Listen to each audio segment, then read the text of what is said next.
Hello everyone and welcome to my channel The World According to JMM. Today is 12th October and I am going to discuss all important questions of today's current affair. I will ask you one question in the end of video and you will have to give answer in comment box. Before starting the session, wish you very happy Dussehra. आपको दशहरा की ढेर सारी शुभकामनाएं. भीतर के रावण को जो आग खुद लगाएंगे, भीतर के रावण को जो आग खुद लगाएंगे, सही मायने में वो ही दशहरा मनाएंगे. ओके, तो हमें पहले अपने अंदर के रावण को आग लगाना होगा. इसी प्यारे कोट्स के साथ हम अपने सेशन की शुरुआत करते हैं. Okay, let's start. Our first question is Rafael Nadal has announced his retirement. He is related to which sports? Rafael Nadal ने संन्यास लेने की घोषणा की है. वह किस खेल से संबंधित थे? Option A hockey, option B tennis, option C badminton and option D is table tennis. What is right answer? Right answer will be of this question is tennis. Okay, Rafael Nadal tennis से संबंधित थे. Spain के tennis खिलाड़ी Rafael Nadal हैं जिन्होंने संन्यास की घोषणा कर दी है. वह अपना अंतिम मैच डेविस कप में खेलेंगे. 2024 डेविस कप फाइनल 19 से 24 नवंबर 2024 तक कहाँ पे होगा? मैलागा, स्पेन में होगा. ओके, राफेल नडाल को ही किंग ऑफ क्ले और राफा कहा जाता है. नडाल क्ले कोर्ट पर खेले जाने वाले फ्रेंच ओपन के मास्टर खिलाड़ी थे. उन्होंने फ्रेंच ओपन में रिकॉर्ड 14 एकल खिताब जीता है. Our next question is who has become the chairman of Tata Trust? Tata Trust के चेयरमैन कौन बन चुके हैं? Option A Sharad Kumar, option B Noel Tata, option C Aviral Jain and option D is MV Shreyas Kumar. ये कौन? तो बताइए इनमें से राइट आंसर क्या हो जाएगा? राइट आंसर हो जाएगा Noel Tata. Okay, Tata Trust के नए अध्यक्ष कौन है? नोएल टाटा हैं. नोएल टाटा पहले से ही सर दोराबजी टाटा ट्रस्ट और सर रतन टाटा ट्रस्ट के ट्रस्टी हैं. ठीक है, नोएल टाटा किस किस के ट्रस्टी हैं? सर दोराबजी टाटा ट्रस्ट और सर रतन टाटा ट्रस्ट के ट्रस्टी हैं. नोएल टाटा रतन टाटा के सौतेले भाई हैं. टाटा ट्रस्ट की स्थापना 1919 में की गई थी. टाटा ट्रस्ट ग्रामीण आजीविका, समुदायों, शिक्षा, नागरिक समाज, शासन, स्वास्थ्य, कला और संस्कृति के क्षेत्रों में काम करता है. यहाँ पे कुछ इम्पोर्टेंट्स अपॉइंटमेंट्स हैं, जैसे 48th वायुसेना के उप प्रमुख कौन हैं? सुजीत पुष्पाकर धारकर. फ्रांस में भारत के राजदूत कौन बने हैं? संजीव कुमार सिंगला. और राष्ट्रीय अपराध रिकॉर्ड ब्यूरो के निदेशक कौन बने हैं? आलोक रंजन. जम्मू कश्मीर के मुख्यमंत्री कौन बने हैं? Omar Abdullah. Our next question is Nihon Hindakyo is the organization of which country who has received the Nobel Peace Prize in 2024? निहोन हिंदाक्यो किस देश का संगठन है जिसे शांति का नोबेल पुरस्कार दिया गया? Option A Sweden, option B Japan, option C Norway and option D is Britain. What will be right answer? Yes, tell me. Our right answer will be Japan. Okay, Japan के संगठन निहोन हिंदाक्यो को 2024 का शांति का Nobel पुरस्कार प्रदान किया गया है. इस संगठन में वे लोग शामिल हैं जो दूसरे विश्व युद्ध में हिरोशिमा और नागासाकी पर हुए परमाणु हमले में जीवित बचे थे. 2023 में ईरान की महिला पत्रकार और एक्टिविस्ट नरगिस मोहम्मदी को नोबेल पीस प्राइज़ से सम्मानित किया गया था। तो 2023 में जो नोबेल पीस प्राइज़ है वो किसे दिया गया था? नरगिस मोहम्मदी को दिया गया था। और ये थी कौन? महिला पत्रकार और एक्टिविस्ट थी। इसके बाद भारत में 1979 में मदर टेरेसा को, 2014 में कैलाश सत्यार्थी को मलाला यूसुफजई के साथ शांति का नोबेल पुरस्कार प्रदान किया गया। Our next question is how many members has the United Nation General Assembly elected to the Human Rights Council for the term 25-27? संयुक्त राष्ट्र महासभा ने 2025 से 2027 कार्यकाल के लिए मानवाधिकार परिषद के लिए कितने सदस्यों को चुना है? Option A 15, option B 20, option C 25, option D 18. What will be right answer? Right answer will be 18. तो कितने सदस्य चुने गए? 18 सदस्यों को चुना गया है। Benin, Bolivia, Colombia, Cyprus, Qatar और थाईलैंड समेत 18 देशों को कल गुप्त मतदान द्वारा चुना गया है। निर्वाचित सदस्य अगले साल 1 जनवरी 2025 से शुरू होने वाले 3 साल के कार्यकाल के दौरान काम करेंगे। अब यहाँ पे हम पढ़ेंगे UNHRC के बारे में। UNHRC means United nation human Rights council, संयुक्त राष्ट्र मानवाधिकार परिषद। तो ये है एक अंतर सरकारी निकाय है। यह दुनिया भर में मानवाधिकार के संरक्षण के लिए चुना।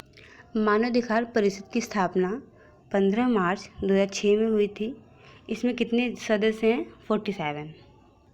Our next question is Kaimur tiger reserve will be set up to which state? किस राज्य में कैमूर टाइगर रिजर्व की स्थापना की जाएगी? Option A Gujarat, option B Bihar, option C Uttarakhand, option D Assam. What will be right answer? इसका राइट आंसर क्या हो जाएगा? इसका राइट आंसर हो जाएगा बिहार। बिहार राज्य में कैमूर टाइगर रिजर्व की स्थापना की जाएगी। दक्षिण बिहार के कैमूर वन्यजीव अभयारण्य को बिहार के दूसरे टाइगर रिजर्व के रूप में विकसित किया जाएगा। केंद्र सरकार ने इस पर सैद्धांतिक मंजूरी दे दी है। अब बात करते हैं बिहार में वाल्मीकि टाइगर रिजर्व के बाद एक और टाइगर रिजर्व बनाया जाएगा। कैमूर वन्यजीव अभयारण्य बिहार के कैमूर जिले और रोहतास जिले में स्थित है। तो ये पूछा जा सकता है कि कैमूर वन्यजीव अभयारण्य बिहार के किस जिले में है? कैमूर जिले और रोहतास जिले में स्थित है। यह राज्य का सबसे बड़ा अभयारण्य है। इसकी स्थापना 1979 में हुई थी। इसका क्षेत्रफल कितना है? 1342 वर्ग किलोमीटर। अब यहाँ पर कुछ इम्पॉर्टेंट फैक्ट्स हैं। वर्तमान में देश में कुल कितने टाइगर रिजर्व हैं? 55। देश का नवीनतम 55वां टाइगर रिजर्व कहाँ पर है? राजस्थान के धौलपुर करौली में है, जिसे 2023 में टाइगर रिजर्व घोषित किया गया है। ओके। क्षेत्रफल की दृष्टि से भारत का सबसे बड़ा टाइगर रिजर्व कौन सा है? नागार्जुन सागर श्रीशैलम, जो कि आंध्र प्रदेश में स्थित है। और बात करते हैं कि क्षेत्रफल की दृष्टि से सबसे छोटा टाइगर रिजर्व कौन सा है? तो पेंच महाराष्ट्र में स्थित है। कैलाश सांखला को टाइगर मैन ऑफ इंडिया भी कहा जाता है। ये पॉइंट याद रखिएगा कि टाइगर मैन ऑफ इंडिया किसे कहा जाता है? कैलाश सांखला को। यहाँ पे एक और इम्पॉर्टेंट पॉइंट है। विश्व बाघ दिवस 29 जुलाई को हर वर्ष मनाया जाता है। किसी भी टाइगर रिजर्व को मंजूरी कौन देता है? तो किसी भी टाइगर रिजर्व को मंजूरी National Tiger Conservation Authority NTCA के द्वारा प्रदान किया जाता है। ठीक है। Our next question is ASEAN summit 2024 has been held in which country? किस देश में ASEAN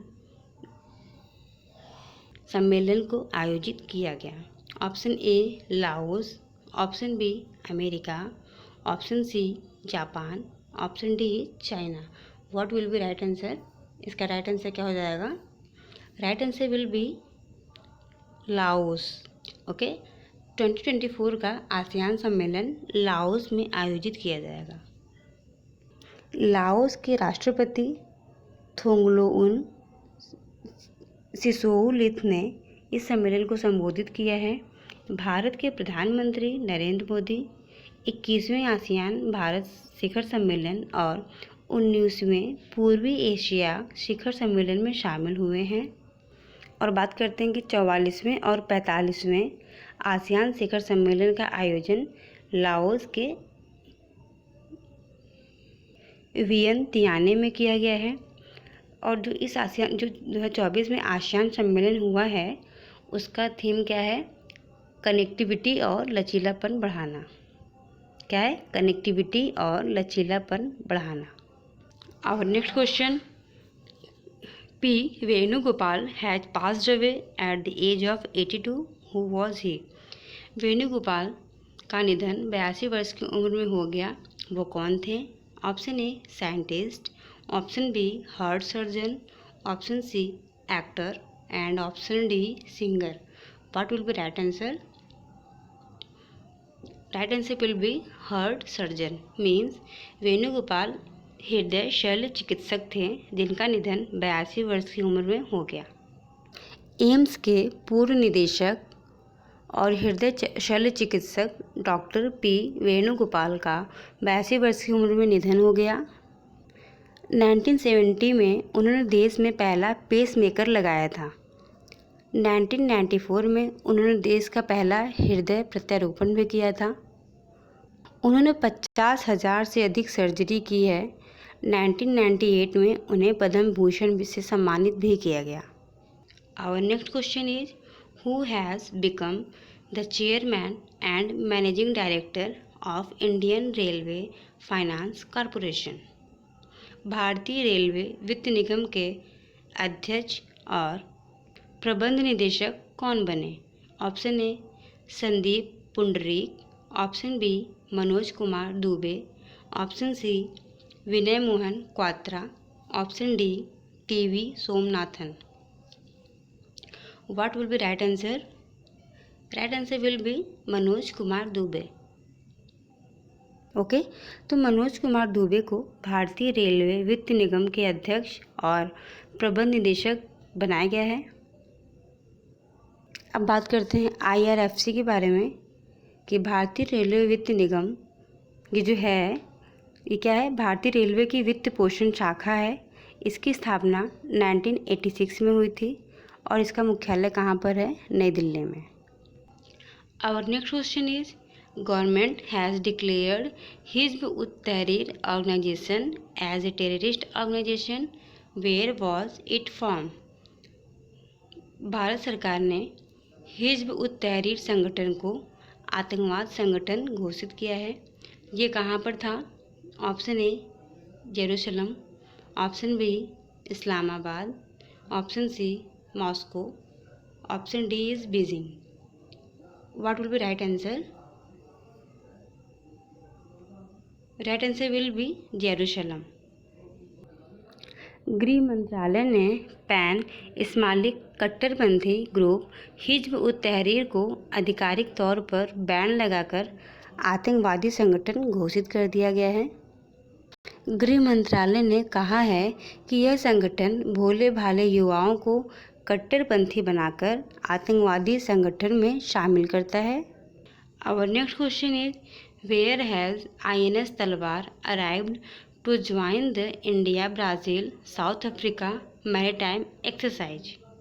INS Talwar Bharat Brazil दक्षिण अफ्रीका समुद्री अभ्यास में शामिल होने के लिए कहाँ पहुँचा? Option A South Africa, option B China, option C Indonesia, option D Brazil. What will be right answer? Right answer will be South Africa. भारतीय नौसेना का जहाज INS तलवार जो था वो भारत ब्राज़ील दक्षिण अफ्रीका समुद्री में शामिल होने के लिए दक्षिण अफ्रीका के साइमन टाउन पहुंचा है। ये जो इप्सामार है इसका क्या मतलब है? भारत, ब्राज़ील, दक्षिण अफ्रीका समुद्री, और यह भारत, ब्राज़ील और दक्षिण अफ्रीका की नौसेनाओं के बीच नौसैनिक अभ्यास की एक श्रृंखला को संदर्भित करता है। INS तलवार क्या होता है? यह भारतीय नौसेना के फ्रंट लाइन स्टील्थ फ्रिगेट है। इसे 18 जून 2003 को भारतीय नौसेना में शामिल किया गया। Okay, thank you for watching.